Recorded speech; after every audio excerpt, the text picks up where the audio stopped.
আজকে যেটাতে অ্যাড করা যায় না অবশ্য, কিন্তু যুব সমাজকে রক্ষা করার জন্য বড় আকারের ক্ষতি থেকেও ছোট ক্ষতি অনেক সময় মানে মানুষে বলে না যে বড় গরু মাইলে জুতা দান, গরুটা গেলে তো অনেক টাকা যাবে, জুতা গেলে তো কম।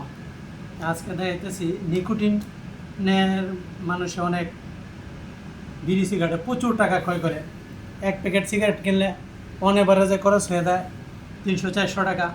আর এটা হচ্ছে একটা ভেপ, এটা একবার কিনলে দ্বিতীয়বার এটাকে ইউজ করা যাবে, তৃতীয়বার, এবার বারবার রিফিল করে।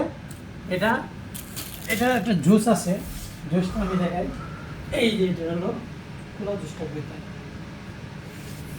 এই যে এটা একটা ভেপ। এটাকে রিফিল করার জন্য এটা যখন শেষ হয়ে দেবো, এটা একটা সুইচ আছে, এই যে সুইচ দিলাম, আবার অফ করে রাখা যাবে। এখন এটার মধ্যে যখন পুরো জুসটা শেষ হয়ে যাব, লিকুইডটা, তখন এই যে আলাদা লিকুইড কেনার ব্যবস্থা আছে। এই যে এই লিকুইড বিভিন্ন ফ্লেভারের আছে, ওয়াটারমেলন আছে, আপনার লেমন আছে, স্ট্রবেরি ফ্লেভার আছে, বিভিন্ন ফ্লেভারের। মানে আপনি একটা সিগারেট খাবেন, একটা ফ্লেভার পাবেন, বাট এখানে লট অফ ফ্লেভার। এখন এটা কীভাবে কাজ করে, এটা মনে হয় আরপিন শুভ না কি জানি কোন একটা নায়কের প্রথমে টিভিতে একটা নাটকের মধ্যে দিছিল, এরপর থেকে মানুষ এটা কন্টিনিউ করতেছে। এখন এটা প্রচুর হারে চলতেছে বাংলাদেশে, এটা নিষিদ্ধ।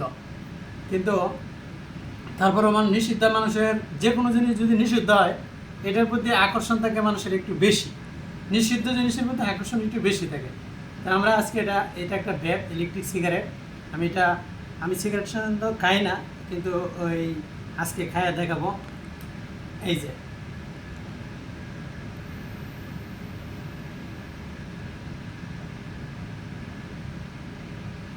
এটা হচ্ছে ওয়াটারমেলনের ফ্লেভার। আমি আবার টান দিতেছি।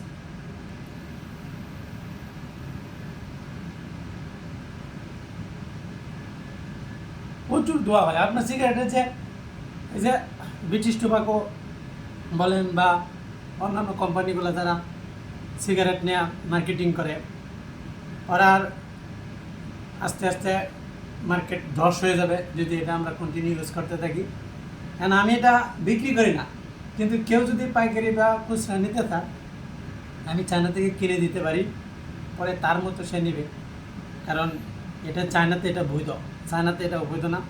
সুতরাং আমি চায়নাতে যদি কেউ কিনতে চায়, তাহলে আমি এটার ব্যবস্থা করে দিতে পারি।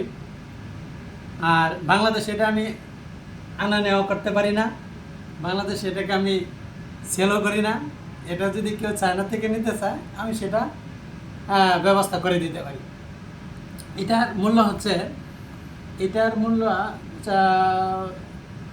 নর্মালি এটা একটা প্রাইস আছে, কিন্তু সেটা ওপেন করে দিলে যারা অনলাইনে বিজনেস করে তাদের ক্ষতি হবে। যাই হোক, যাদের প্রয়োজন হবে আমার সাথে ইনবক্স করলে আমি এটার প্রাইস জানিয়ে দিব। কিন্তু এটা যদি আমি ওপেন করে দিই, তাহলে যারা এটা নিয়ে বর্তমানে বিজনেস করতেছে তাদের জন্য অনেক বড় একটা ক্ষতি হয়ে যাবে। তা আমার জন্য অনেক বড় ক্ষতি হয়ে থাকে, এটা আমি চাই না। যদি কারো জানার ইচ্ছা থাকে এটা সম্বন্ধে, প্রোডাক্টের সম্বন্ধে, তাহলে আমাকে নক করলে আমি বিস্তারিত এটা বলতে পারবো। এটা হলো একটা প্রোডাক্ট, আরও অনেক প্রোডাক্ট আছে, ঠিক আছে। আমি যদি কেউ যদি আগ্রহী হয়, তাহলে আমি এটা বিষয়ে বিস্তারিত বলতে পারবো।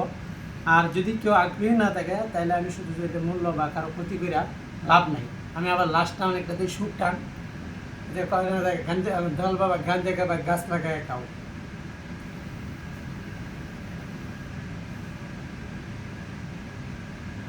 প্রচুর দোয়া। ওকে।